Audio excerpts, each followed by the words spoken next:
When the sun rises, I wake up and chase my dreams.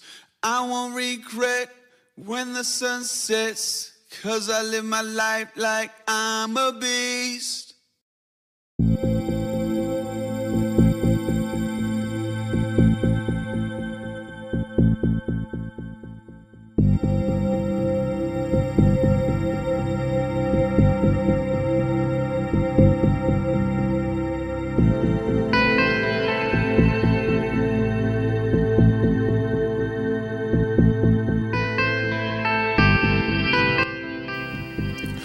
Good morning, good afternoon, good evening.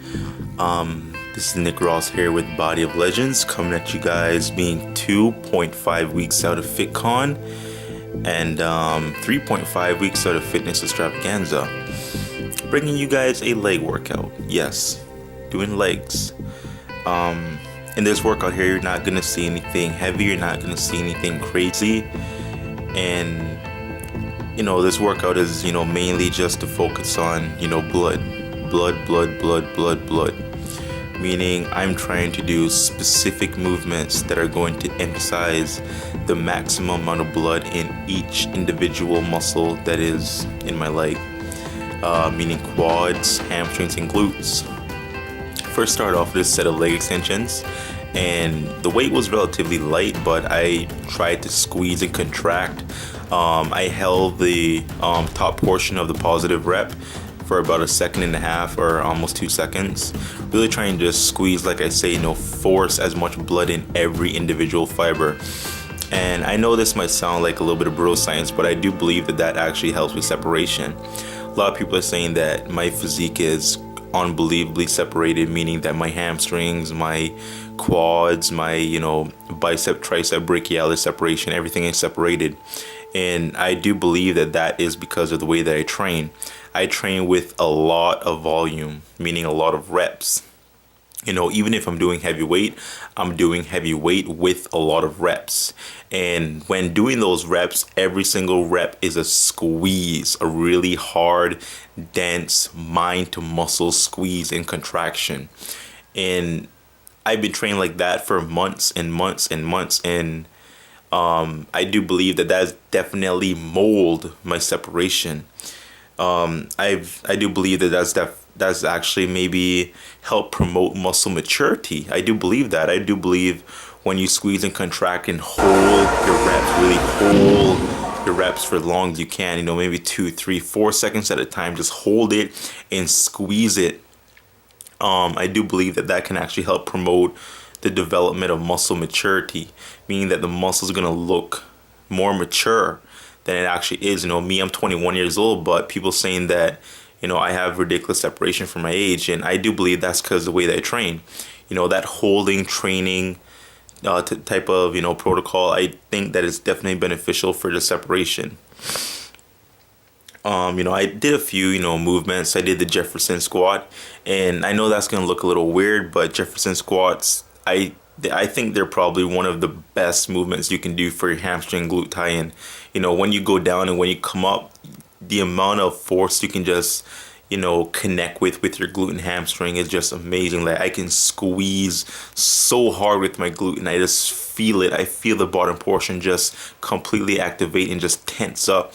And I hold that as long as I can. And it just feels unbelievable. And after the Jefferson squat, I went on to single leg deadlifts. And this is a movement that I've honestly never really seen anyone do. I feel like it's, again, unbelievable for the hamstring glute tie-in. I feel it right in that area there, that, area that connects your glute and hamstring. That is where I feel it. And like I said, I don't see a lot of people doing it, but it is an amazing movement. It is an amazing exercise. It is complete hamstring and glute isolation. You feel a little bit of quad because you're still stretching the quad muscle itself, but the amount of emphasis that you put on your hamstrings and glutes is just unbelievable. I recommend anyone doing that. Even on my bulk, I was still doing single leg deadlifts. It was unbelievable. And the last movement that I did was the body weight hamstring extension. Some people say it's a lower back extension, but you know, you can definitely generate a lot of pressure and a lot of tension to your hamstring and glutes. And that's why I did this for my hamstrings and glutes. Started with about 15-pound dumbbell. I kind of held it on the back of my head. The same way you would do a crunch. When you're crunching, you hold the back of your head. Well, I did that, but I had a dumbbell in my hand. And I got about 12 reps, and I dropped it. And I did 12 more reps with my body weight. And then at the end of that, I just grabbed the bottom of the machine there, and I just held it. I held the negative portion, really trying to stretch that muscle. Just trying to you know, it hurt like hell. Trust me, it was unbelievably painful, but I just held it as long as I can. And even after holding it and failing, I still did a little bit of quarter reps to just finish off the hamstrings. And I did that for about 3 sets. It was painful. It really was painful, but you know, the pump, the amount of blood that I was able to generate from that movement was unbelievable. It was just out of this world. Like, this workout was one of the most, I guess, you know, blood demanding workouts I've ever felt. It's just a lot of blood in my muscles. It felt great, but you know, definitely very painful, and you know, my muscles were just very tight. But that's the main focus of my training right now. I'm not trying to build muscle, not trying to lift heavy.